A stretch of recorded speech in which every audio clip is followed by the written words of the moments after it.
You are listening to The Growth Signal. My name is Alyssa Nolte, And I'm Nathan Wolter. and we're going to get right into it. Okay, Nathan, what is your hot take? Yeah. So you as a business owner, your 99 problems are really just one. And I hate to tell you, be the one to tell you, but it's actually you. And it's not because you're a bad leader. It's because every business, if you're not careful, eventually begins to run at the capacity of its owner. And the good news that is, if you're the problem, you can also become the solution. I feel like you need to make a full-on rap that's like, I got 99 problems and I am all of them. Like, Yeah. oh my God, I immediately heard that when you said, like, we've got 99 problems and you're the one. And like, I could immediately hear that rap in my head. You gotta call Jay-Z, get him on that. Right. I love that. And I relate to that so much as a business owner because I feel like I have all of these things that are on my plate and all of these things that I can do really well, right? Like I've started this business for a reason. I can do all of these things. I can make it happen. But when I have 100 things that require 100% of my attention, then I am doing 100 things with 1% of my real true skill and capacity. So if we're kind of in wild agreement that, we all got 99 problems and we are all 99 of them, how do we start to get out from underneath that? Because I got to tell you, I didn't get into starting a business to, you know, I should have known better, but to do my 24/7 100 hours a week, right? I got in it to do something I love. So how do I get out from resenting the 100 things that I've got on my list? Yeah, so that's a really good question. And some people don't even know that they're in that position, right? They just think it's the way of life. This is what it is as a business owner. So the first thing is, a realization of that's what's going on. And there's a couple key things that may resonate with people as I say in here. But if you're hearing statements like you get a call or somebody stops by and says, "Hey, we're not sure how you want us to handle this." That's a key thing. So we are not sure how you want us to handle this. That right there, that statement saying that they don't know what you're thinking and they don't know how you're going to handle it. Therefore, you need to give them some structure, right? You need to give them a little bit of I guess structure with all of that. And that means you're delegating a task, but not responsibility. And so think about that a little bit on that phrase. Other things people will hear in our some key notes I listen for is we need your input. Can you give us direction? We need you to figure this out. Is another one. Hey, we're stumped. Can you figure this out for us?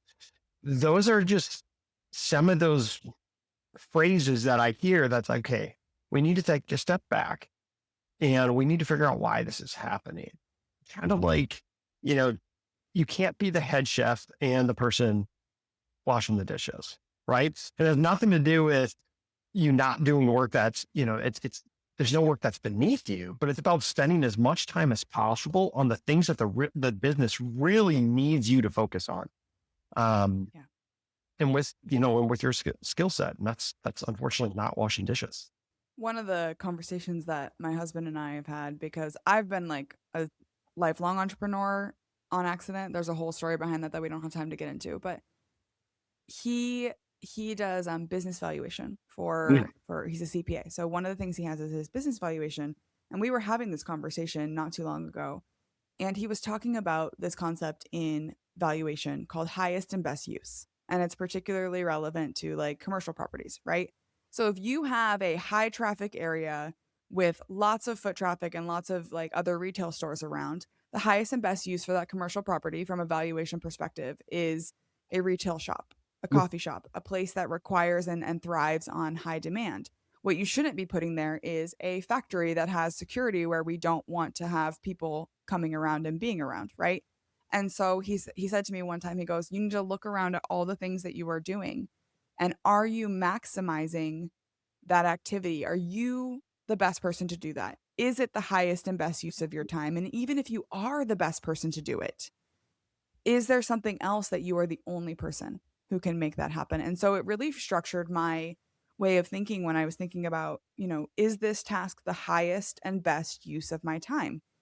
Because it's not necessarily the same. The best use of your time is not necessarily the highest use of your time. And so we have to figure out, how do we balance those those things. The other thing that I think too as a business owner, and it's really, really hard to do, but you have to be very self-aware to be successful at this. And I've had to learn a lot about myself and look in the mirror and say, okay, yes, can you do short bursts of data cleaning? Absolutely. Should you be doing that? No, for two reasons. One, you hate it and you start to resent it. And two, you're not that good at it. So like Yeah. let somebody else do it.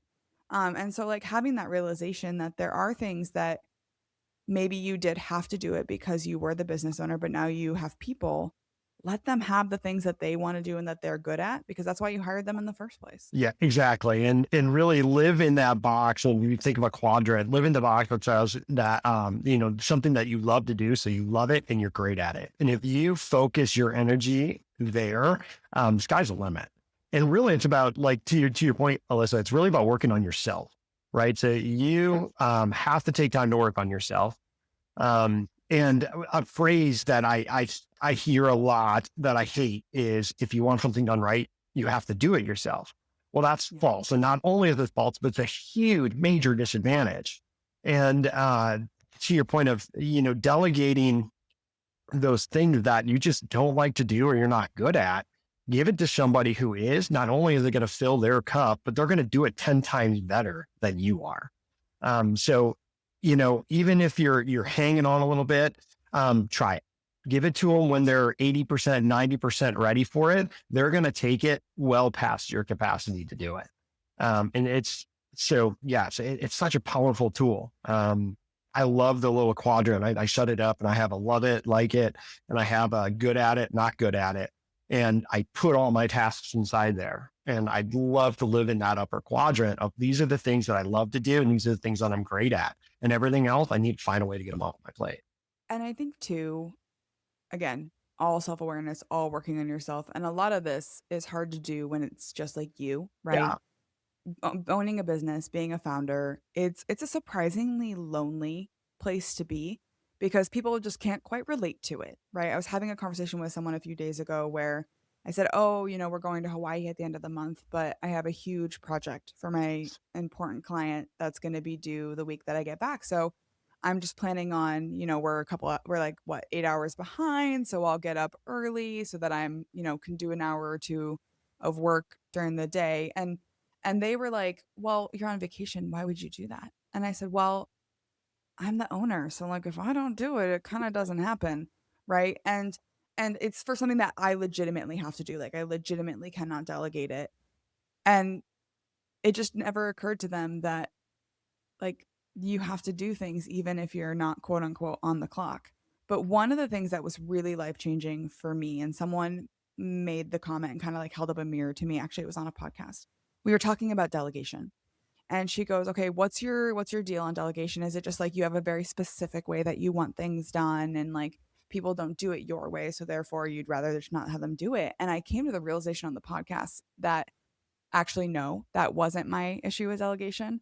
I realized that I had created a persona for myself around being the one who makes it happen Mm. and the gets it done person. And like I realized like, oh, I have created almost like a martyr persona for myself, in that like I'm the one who works 75 hours a week and you guys get to work your 9 to 5s and you have work-life balance because I'm picking up all the slack and I'm doing all the stuff and you guys have everything, but I I'm the one who makes it happen. I'm the only martyr in the company. And once I finally realized, like, I'm like, oh, okay, no, that is what I'm doing.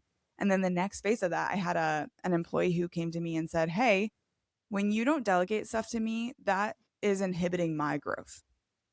And I was like, Uh, "Oh my God. I'm here thinking like I'm saving you from stress and giving you and helping you get work-life balance. And then what I'm really doing is keeping them from yeah, growing, you're not keeping giving them them a from path. reaching the opportunities I had." Yep. And that really just changed my whole perspective. Absolutely. So, and so in that instance, yeah, obviously you have somebody to give something to, but back before, when you're talking about, what about the solopreneur, right? This person who's always Yeah. out, they got stuff to do.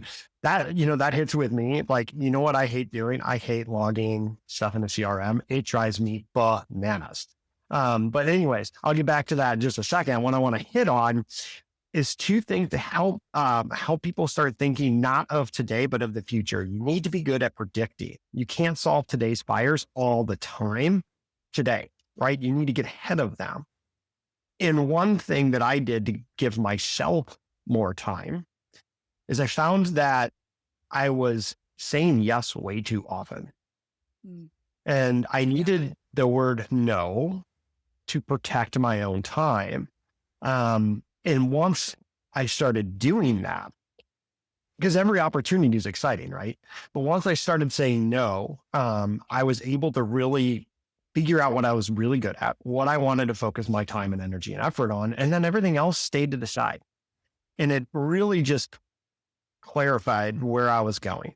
And it gave me this vision of, okay, this is what I want to focus on. This is what I'm really good at. This is what fills my cup. Yes, I still have those mundane tasks that eventually, you know what, at some point, it's going to make sense. I'm just going to hire somebody to do it. Yeah, I'm a solopreneur, but if I can find a virtual assistant to do this for me 10 hours a week and I don't have to ever touch it, yes, please. So sometimes it does take that, right? But again, trying to understand, what do you truly want to work on? And what can you say no to? And what do you really want to say yes to if that opportunity came to you? And then start getting ahead of yourself, start predicting on what's going to happen so you don't run into fires of, oh man, I'm supposed to be gone next week, but this thing's happening 2 weeks from now and I got to do it when I'm gone. Yeah. And being a hero is so addictive, right? And Oh, yeah. protecting people's Yeah. time There's is so nothing better addictive. than being like, Alyssa saved the day once again. Right. Right. But it doesn't do anything for you in the long term. So, one of the things that I'm really trying to do right now, and however you feel about AI, I am dabbling in like the world of like AI and vibe coding and trying to figure out all of the automations that I can do in my life. Because for me, like, okay, so we talked about like finding the thing that you love and finding the thing that you're really good at. I love working.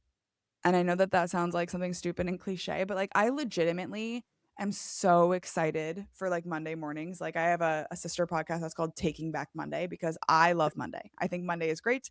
I'm so happy Monday through Friday. I love my job. I love what I'm working on.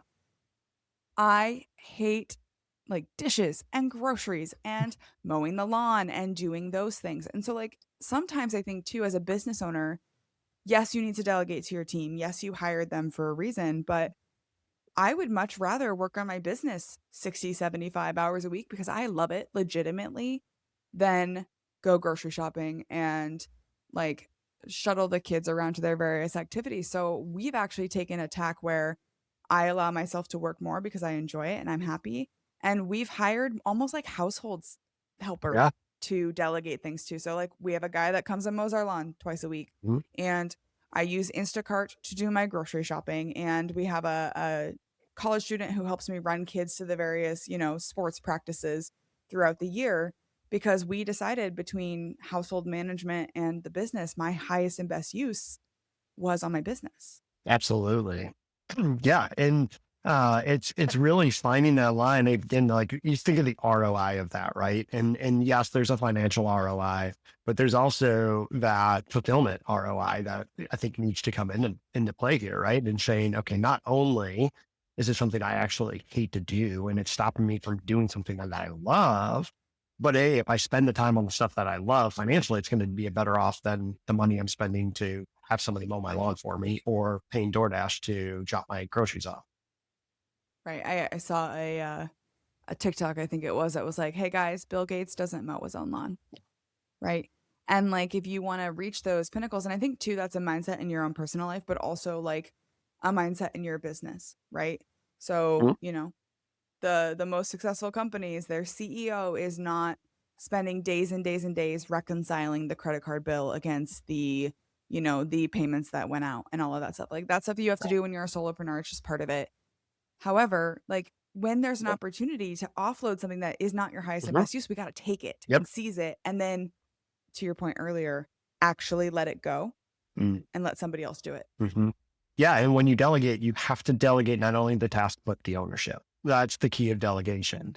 So Yeah. it doesn't help if you just have somebody do, and then they're sending it to you to, again, ask you every little question of the thing that may not be fit inside the box of what's happening.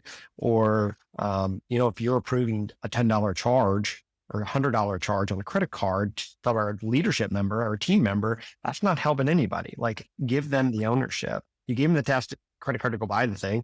Trust them. Right. Well, and two, like I like to put it in terms of dollars. Like in the time it took you to approve Yeah. that $10 credit card charge, you've wasted $10 of At billable time on least. something else. At least. Yep. So, okay, Absolutely. so you made a good point though, like offloading the task versus giving the ownership.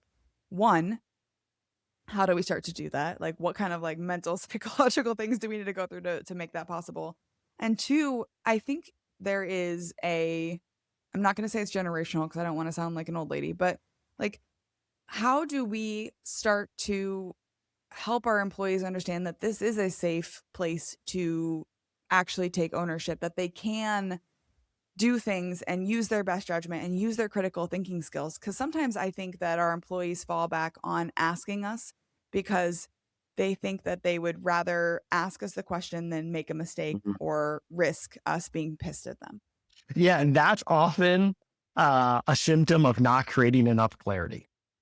And so when the team's confused, they don't move, right? So that's the easiest phrase I can put that in. So, and that goes everything to where you want to go from the vision of the organization to what's the top priority to what's an expectation. And so when you don't have that, it creates friction and it creates confusion. And so it's really sitting down and saying, okay, employee or organization, here's where we're going. Here's our top priorities. Here's how we're going to get there. Make your decisions based on this information. And if something comes across your desk and say, hey, we got to make a call. Should we dive into this production or dive into that production? Okay, what's our top priority? What is the most important thing for us to figure out? Right. That's your answer. And so that's the biggest thing. A lot of it is systemizing, or at least create that clarity, document what you can, and have conversations and explain expectations. Right. I I hear what you're saying, and one of the things that I'm like really struggling with, not with anyone I'm working with now, but like I've struggled with people in the past where like they would give me something, and maybe it's a clarity thing. Like they would give me something, I'd be like, "Oh, okay, well, did you think about, this, this, and this?" And Yeah. I'm like reacting to it, and they're like, "Oh no, I didn't think about that." And so from my perspective, I'm sitting there thinking like these seem obvious to me. And part of that's my experience, and part of that's like, Mhm. this is my thing and I care about it, right? Mhm. So like I'm always thinking about these things. I am always churning in the background.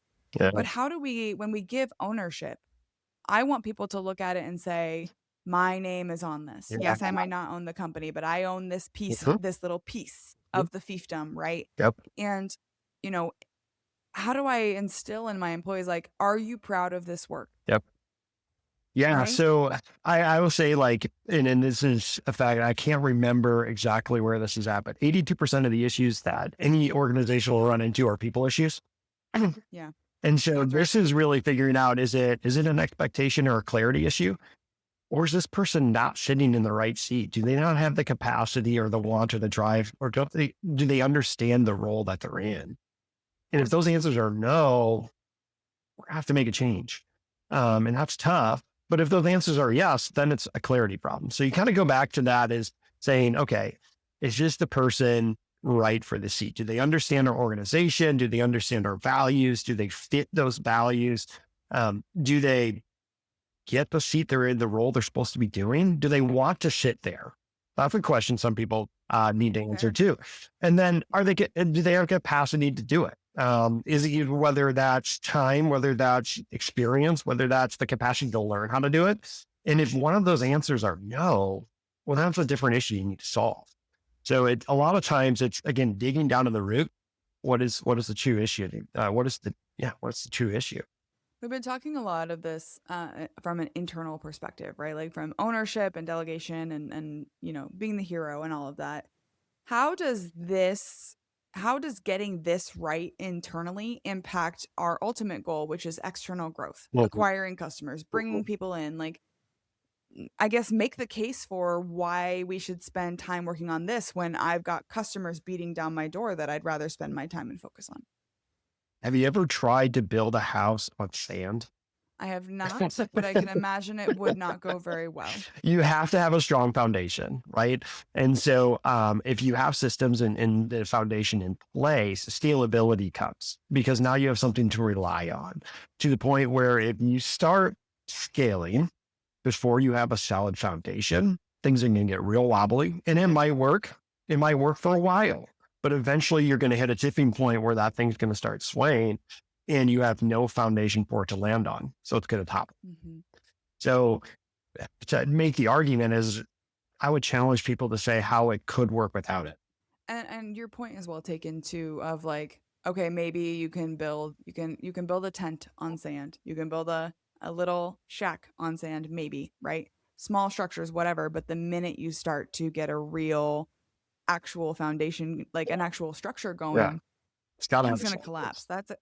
I've never really thought about it that way. Like I grew up in like Christian private school, so we talked about like the house on the sand, house on the rock, right? The biblical parable there. So I immediately was like, oh yeah, I've heard that song that I sang in elementary school.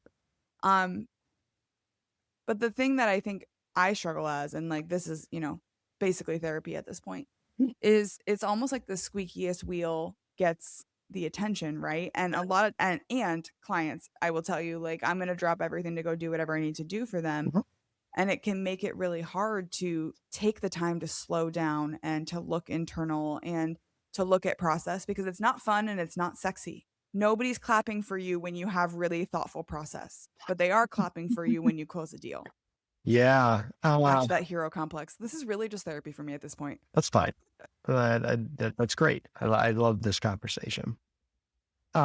Really, it kind of goes back to the leader of the organization, the owner, the team.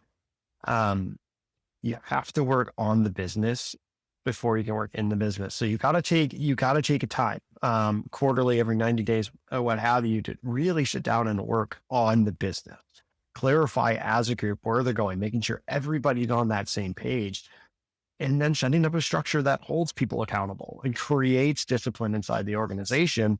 And ultimately, what that's going to allow you to do is build trust.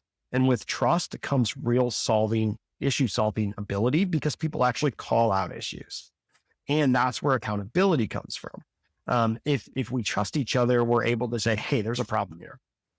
I'm a firm believer that if you take care of your employees, they will take care of your customer.